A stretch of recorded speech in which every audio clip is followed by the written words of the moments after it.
All you right, feel moving good. on.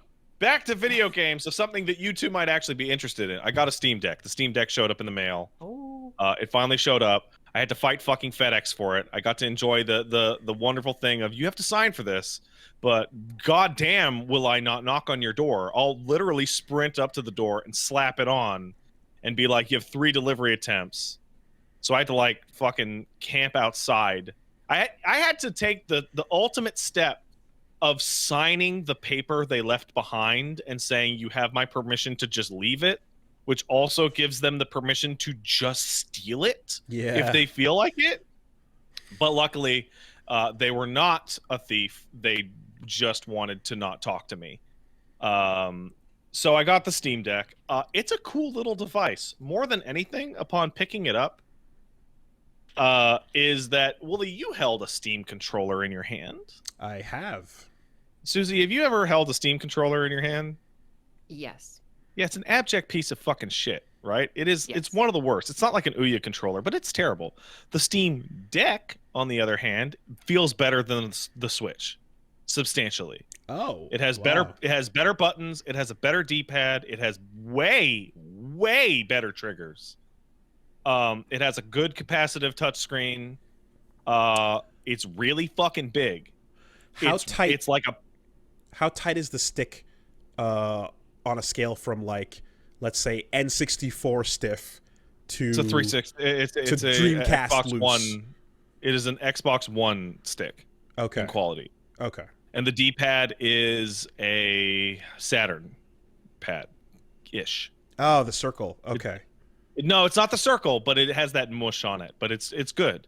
The buttons are as good as an Xbox controller. The triggers are about as good as the PS5 triggers. It feels really good. It's 1.5 pounds. It's fucking heavy, and the back of it heats up like you would not believe, and it shoots heat out the top.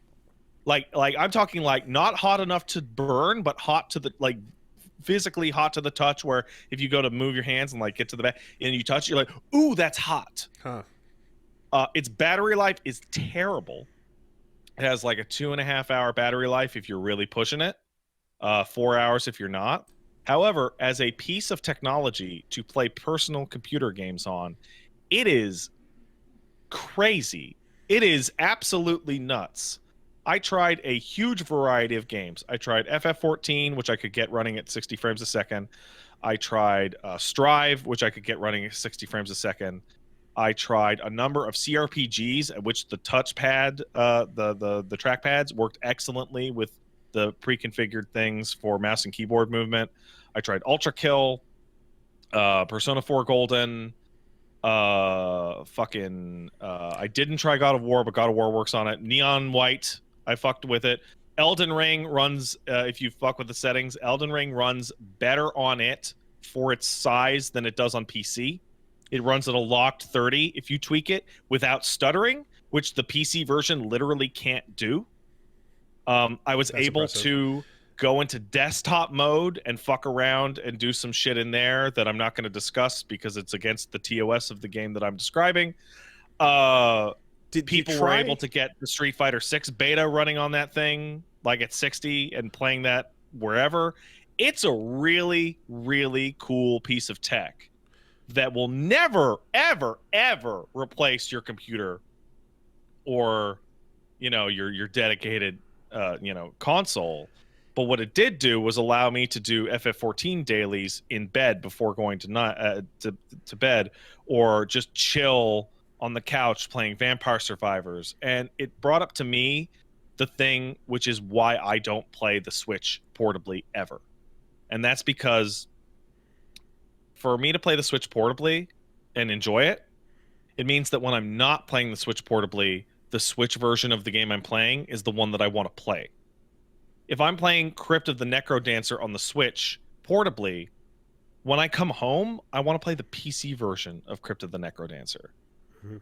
The only games that I would ever use that between the two is something like Breath of the Wild or, some Nintendo exclusive. But the games that actually qualify in that really niche use case, I don't want to play portably ever in the first place. Did you try plugging in a USB peripheral and controller or anything like that and playing it with Yeah, that, works flawlessly, instantly. because Just that's playing the well, the red controller that I usually have, fuck I yeah. have now put to the other side of the house. Because no matter That what the portability, no matter what the controls and all that stuff feels like, if you can just plug in a controller you like Steam, and play anything that works. oh, absolutely. You can plug in a mouse and keyboard, or Bluetooth a mouse and keyboard, or plug in a controller, or Bluetooth a controller. And DualSense? yeah, Okay, cool. absolutely. Or Xbox controller, whatever. Because there's stuff where I'm And kind of like, there's anytime you have to go outside of Steam, like DS for Windows and shit, and you have like drivers that might be, external. no, worked instantly. It even has the right buttons in the Steam OS. Sweet. Okay. Um, Nice. yeah. So I have the deck. The what's it called? The dock that comes with it. And the dock is where you're going to be plugging in most of that shit. But it absolutely represents a use case of if I have to wait for a flight, or I was at the dentist. I was at the dentist playing Vampire Survivors. Which, by the way, good for me. I went to the dentist this morning and got a filling, which meant for the first 2 hours of this podcast, I was horribly numb mush mouth, but nobody noticed. Haha, good for me. But yeah, no, and then I could play Vampire Survivors on the save file that I wanted to when I got home, instead of having that awful thing of like, do I want to play the Switch version of this game and be locked on the Switch version of this game forever? No, I would never want to play any multi-platform game on the Switch permanently ever. There's only one real problem with the Steam Deck, and that is when I'm in bed and I'm holding it over my head, I'm fucking terrified. I'm gonna drop it on my face. It is heavy. I am very scared. I've dropped my phone on my face, and it sucks. I've dropped a Switch on my face, and it sucks. And I don't want to drop the deck on it. I'm scared. I usually hold things like just by my chest level, and then have like a pillow tilting up. Is it too hot to rest it on yourself? Oh no, you can totally. Yeah. Okay. No heat comes out the bottom, which I assume is a design thing. Do you, when you're laying in bed, you hold it like this? Yeah, I hold it over my head like right above. Really? Yeah. That doesn't seem comfy, but Well, where would you guys hold it? well, I sit I have two pillows and I kind of tilt and I have it like if it's like my phone or something, I have it like Oh, so you're kind of like sitting. So I'm like lying straight on my back. yeah, I'm kind of sitting up a bit and looking at it like that, Okay. Like this. I play the Switch kind of like how I'm reading a book in bed. I kind of Oh, okay. I'm, sitting. I'll Okay, I with can my try back that. against the backboard, The deck is clearly meant to be sitting in like a chair or back and have it like resting on your palms, like on top of your legs. Like that seems to be the use case, because you can even tell with the power cable goes into the top of the system instead of the bottom. Did you get a screen protector on it? They're shipping one to me, but it's taking forever.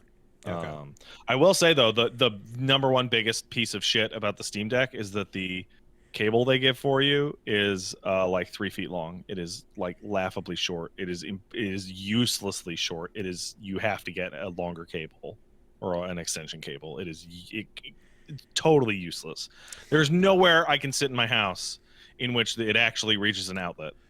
Can you drop the Seems like settings? such a common problem now, Mhm. like nowadays. For like every electronic device, you get like a 2-foot cable, and it's like I need like a 10-foot. What is this cable. for? The floor? Yeah. Can you drop the settings so that it lasts longer than 2.5 hours? Because that's incredibly short. So you can drop the settings in a wild variety of ways. So you can drop the in-game settings. You can drop the resolution in the game. You can mess with your particular game settings as you would, right? For the system itself, you can drop its refresh rate from 60 to 40 or anywhere in between. You can frame rate limit any half integer of the frame rate. So if it's 60, if it's your 60 hertz, you can lock it at 60, 30, or 15. If you put it down to 40 hertz, you can lock it at 40, 20, or 10, which I wouldn't recommend. You can limit the amount of voltage going to the GPU. You can limit the heat that you want it to hit. You can limit its CPU to certain cycles. Okay. You can also do that per game. So certain games you can be like, fuck it, open it up, and other games you can say turn it down. Yeah, it's great. It's a really cool piece of tech that I've really been enjoying a lot. I like it better than the Switch. Also, I have yet to try it, but I've heard that I can also play Switch games. Mm-hmm. I've heard that. Yeah. Well, that's cool. I still like. I just don't have the use case, you know. But You will when Street Fighter 6 comes out. well, so that's the question. Is like, yeah, plug it into the monitor, plug the sticks in. How's it going? You know. So that use case already exists for most fighting games on it. Mm-hmm. In fact, when I was talking about it, somebody sent me a tweet that was like, "Hey, so this is what I throw in my backpack: my stick, my external monitor, which is like a tiny, like maybe 12-inch monitor, Mm-hmm. the dock, the deck, and the cable, and they have a portable setup that they can just roll around with. Like they play Melty Blood mainly, right? Which that'll run on anything. Yeah. Simple games will be fine for sure. Okay. Huh. I got to play one when I was working on my episode of X Plays G4. Oh yeah, If you yeah. remember that fucking I down do. dinosaur of a network again. And yeah, I really enjoyed it. I played a God of War 2018 on it, and it was really good. It felt really good to play. Like I got through like the entire intro. Oh, that reminds me. There's something else I want to mention. So it has 4 back buttons built into it that are usually not mapped, or they're mapped to some kind of default. But it helps for games that are weird on a control. So like Pillars of Eternity 2, right? That is a mouse and keyboard game through and through. And the playable status lists, hey man, some of the text might be really way too small. So what you can do is I mapped one of the back buttons to toggle magnifier, so that if I actually cannot read something because the screen is too small, I just hit a button and then immediately just mouse over.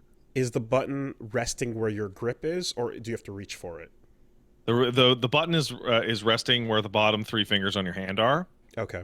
but there's no worry of accidentally pressing them because they're that type of hard button that needs They're tactile. a push. Okay, great. Yeah. Because I It grip. needs I fucking grip.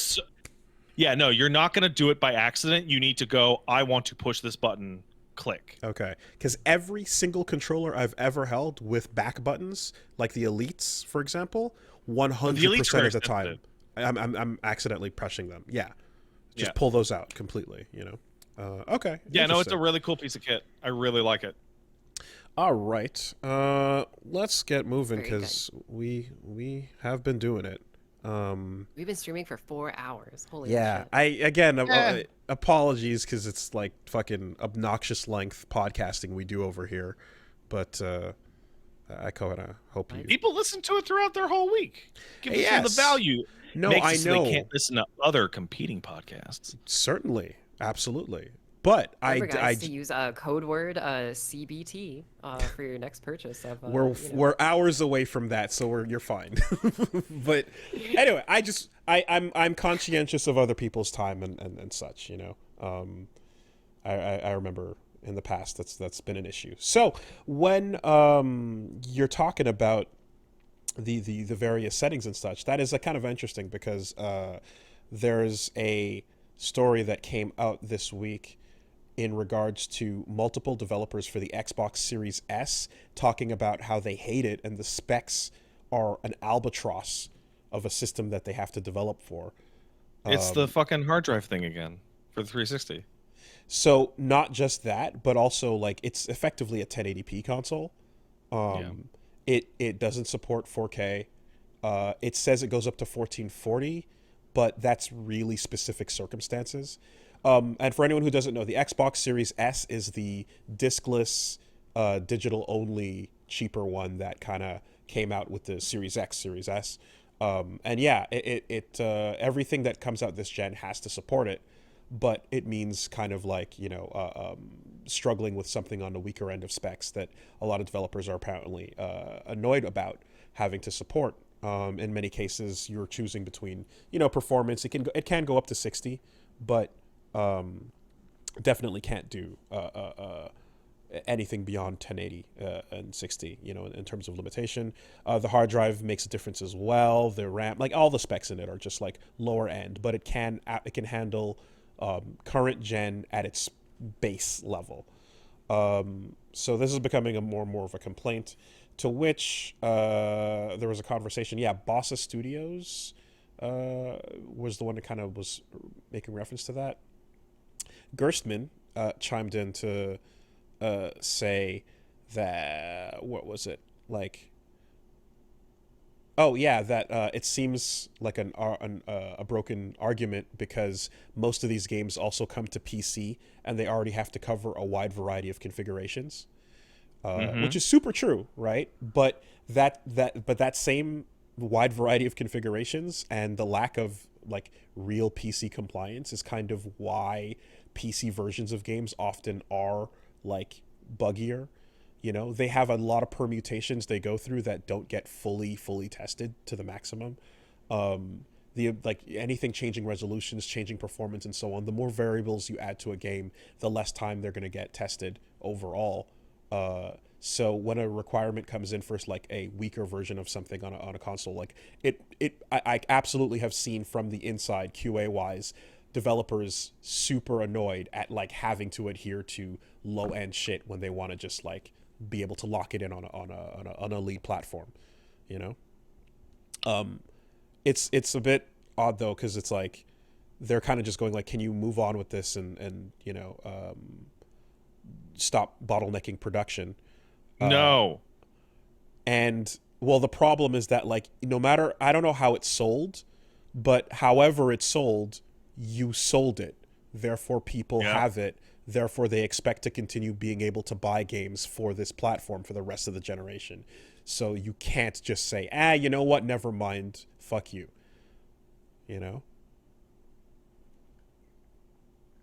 I only have I don't have the Series X. I have the Series S, so I have a lot of experience with it, and it really does seem like a kind of like quick like backwards compatibility machine. Like it runs older Xbox games like perfectly. Like if you want to play like some Elder Scrolls game at like 60 FPS and it loads in 1 second, like that's what I use it for. And like other games like, the Dead Space games and all that kind of stuff, but it does struggle quite a bit with current gen games like Cyberpunk. Like people were demanding a 60 FPS mode for that, and it got it.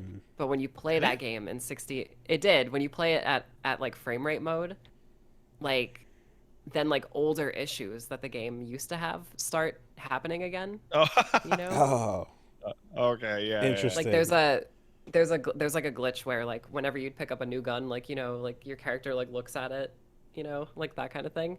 And it's like you just see their hand doing what I'm doing, and then the gun loads in like Nice. 5 seconds later.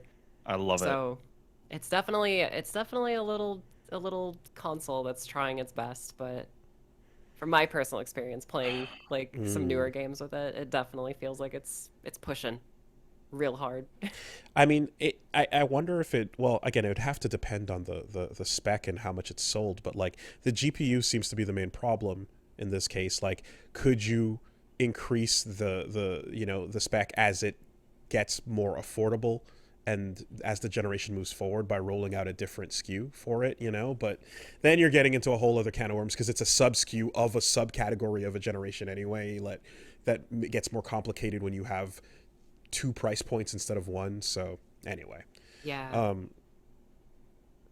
One thing's for sure though is like I can tell you that behind the scenes, like devs absolutely fucking hate it the more they have to split their builds, and you can run into shit like what you just described, where that could be a matter of like the game like getting bottlenecked and chugging over those visual issues, and then like causing further bugs to appear. Or it can even be in some cases just like there's 2 versions of the game that are like incorrectly versioned when you switch over this mode. Like when you switch to a different setting, like you'll actually legitimately go roll back to a previous thing that was unfixed or unpatched. Yeah, because I'm pretty sure if you just run Cyberpunk at like the quality mode, like it's 30 FPS, but it's fine. You know, like it's back to being fine again. Okay. So it's interesting that you bring that up because that's like the exact experience I had with it on that console. So I will say that if you're the kind of person who has your Xbox Series S and you decide, you know what, I'm going to upgrade my PC. I'm sick of this console shit. I'm going to get a fancy PC. I'm going to buy a 4090, particularly if you buy it from Newegg. I would have a piece of advice for you. And that's when the mailman shows up with your stuff and you bring it into the house, you take out your phone. And as you open it, you videotape yourself opening up that package so that if you get a bunch of fucking rocks or pieces of metal in there instead of your video card, like what has been happening to Newegg over the past week, you can prove to customer service after they lock you out of your account. Okay, so What? at what level of the transaction is the thief stepping in? Shipping. Shipping? Okay. So I love how someone says that's fake, and I'm like, Newegg put out a statement saying, yeah, it happens sometimes. We're very sorry. Like, no, that happens. That does happen. That's like when your fucking, that's like when your Uber Eats gets stolen and eaten, except it was possibly thousands of dollars. Yeah, I think my fucking favorite what? part. Every now and then you see an Uber Eats thing or a complaint on the internet, and it'll be like, the message will come through and it's just hungry, and you go what? And then they go food gone, Oh, yeah. and then order Screenshot. canceled. Look, like, your meal okay. is delivered. All right, you know what? That's more honest. I can appreciate that. There you go. But yeah, no, if you're getting a high-ticket electronic item like this, take your phone out and record yourself opening it up so that you Wow. have an easier time disputing Christ. it and being like, yeah, some motherfucker sent me some bricks instead of a video card. That's insane. Holy shit. It tends to happen on every gigantic new super high-ticket video card thing from not the main manufacturer. So like Founders Is Editions that- from NVIDIA don't tend to have that happen to it because I don't think NVIDIA gives a shit or they pay their shipping guys more. Yeah. But I've seen it happen from Newegg. I've seen it happen from Amazon. I mean, Is that a case of like they don't package it in like a cardboard box? Because I've actually had that happen, I think, because I ordered an arcade stick, like a fight stick, a Hori Rap 4, Mm-hmm. and it fucking like it got lost like in the shipping process, and Amazon, like I reached out to them and they were like, "Oh, don't worry, we'll send you another one." And when that one arrived at my place, there was no cardboard box on it. It was literally just the Hori Rap 4, like weird. in its own packaging. And I was like, well, no wonder the first one got stolen, because they saw a fucking expensive ass arcade stick and stole it, you know? The point of failure, and I think Newegg went through on this, it's the point of failure is Newegg Warehouse has the 4090 box, and that's supposed to go in the cardboard box, and that's nothing sealed, so they just grab it, put some rocks in it, then package it up and ship it out. I thought losing out to a bot order was the worst that could happen. Turns out you can have your you can have your money taken, get excited for the process, prep for it, have rocks show up, and then have to rejoin the fucking impossible queue. Yeah, that happened with PS5s as well, depending on where my you got goodness, them man. from. I would know about that one, Pat. Mm-hmm. Because I had to buy mine from you. Yeah, no, that was a stupid fucking situation. I wasn't alive for it at the time, but I have been told stories about the time that my dad was in traffic with my mom in the car, and dude came up and had a VCR, and it was, holy shit, yo, a VCR? Damn, for how much? Yeah, you gotta grab it. And my dad was like, okay, fine. We wanted to get one of these fancy new VCRs, and basically paid for a box of rocks, which they took home. And I'm like, you deserve it. You fucking deserve it. That's what you get. You know. Just literally wheeling up to the window and being like, take it or leave it, and you just like, yeah, okay, well, there you go. You know, I just realized somebody in the chat pointed out that PS5 shit got so bad that people were like running into open delivery trucks and yanking PS5s out of them. Mm-hmm. That's insane. Yeah. You still can't fucking buy one. How stupid is that? You have to be awake at like 3 in the morning when the fucking post goes live. PlayStation from, Direct what's-his-face? is like pisses me Wario. off so bad because it's like, well, what if mine broke? Well, I'll just go to PlayStation Direct, wait in the line. Oh wait, they don't ship to Canada. Fuck me.